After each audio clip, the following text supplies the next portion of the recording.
Howdy folks, Earth Permaculture Newbies. Gonna go ahead and move right on to the next project on the Mazda. Today we're going to be installing this guy right here. Now, you might be asking yourself, why are you bothering with a stereo install when you've got so many other things to work on the truck? Honestly, right now, because I spent most of my discretionary income for this month on the truck itself, so I don't have a lot of money to do a whole lot of the mechanical stuff that it needs, or the cosmetic stuff that it needs right now. So I've got the rest of the day off though, and I already had this stereo. This was a stereo that came out of my Honda before we scrapped it. Nothing special, not even Bluetooth, just got the, 1/8" stereo input.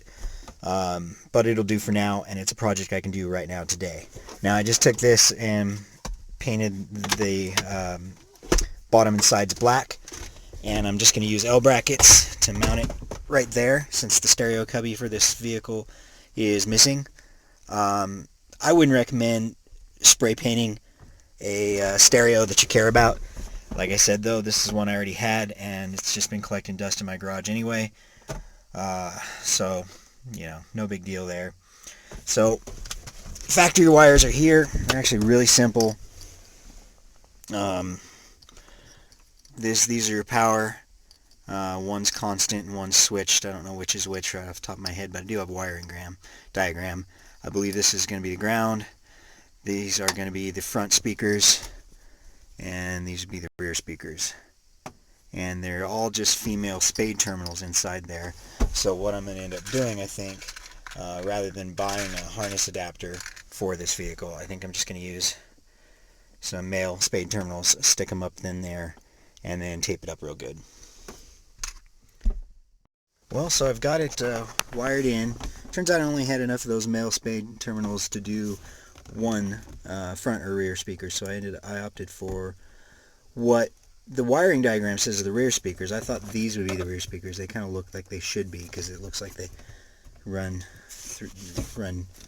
down here into the back. The wiring diagram says those should be rear, but anyway, I only had enough spade terminals to do that. But I've got, this is actually not a ground, this is another constant, so just playing with things, and I've got it, the constant hooked up, switched hooked up, and if we turn the key on,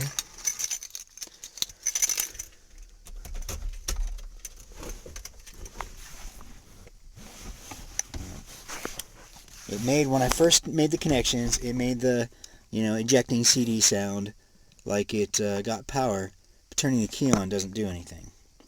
So, and I thought, well, okay, maybe what I'm using as the switched input is dead.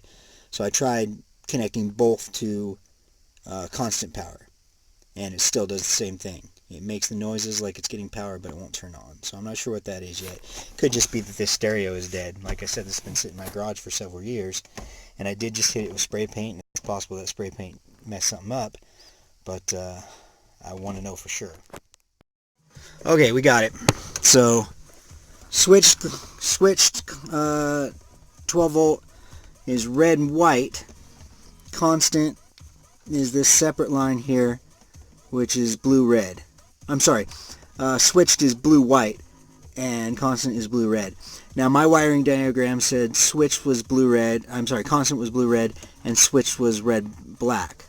So basically you'd just use, or you would have the switched over here rather than over here. Anyway, it works now. So we can turn the key off, stereo turns off, turn the key back on, stereo turns back on, and it doesn't lose its memory. Goes straight back to aux. So we're good. Now I just need to mount it up, and I don't believe I have the L brackets I need here. I'm going to go dig through my scrap, but something tells me I'm going to have to buy those before I can mount this, but we'll see. Alright, so it's a couple days later. So I went and bought the L brackets. I don't use the standard L brackets that you would normally find at Walmart. These guys here are over in the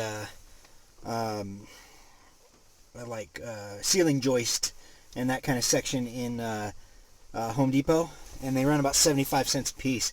I find them to be more useful than the small little L brackets, like I said, that you'd find in the hardware section of like Walmart or something. I probably should have painted them black. In fact, I did paint. You can kind of see the top here. I did paint them black when I thought I would be able to make the L go in, but it turns out there's not enough plastic. There was not enough plastic for me to mount to with the L turned in. So I turned them around and they weren't painted on the inside. So that kind of sucks, but I just really didn't want to delay this project any further to take the time to paint them. But yeah, so there's our stereo installed. Start it up. It's cold, so it's gonna run like crap for a little bit. There we go. Okay, so yeah, cancel demo. Yes. Source. Aux. And there we go.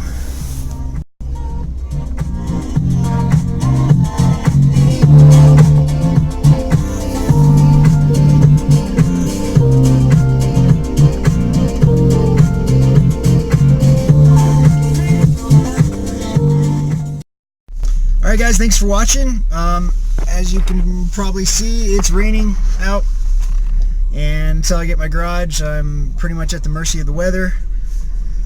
Projects that I had planned to do next, still looking at free or very cheap projects. Next up was going to be a bumper delete and loosen the tension on the torsions a little bit to lower the front to kind of match how the rear is sagging a little bit.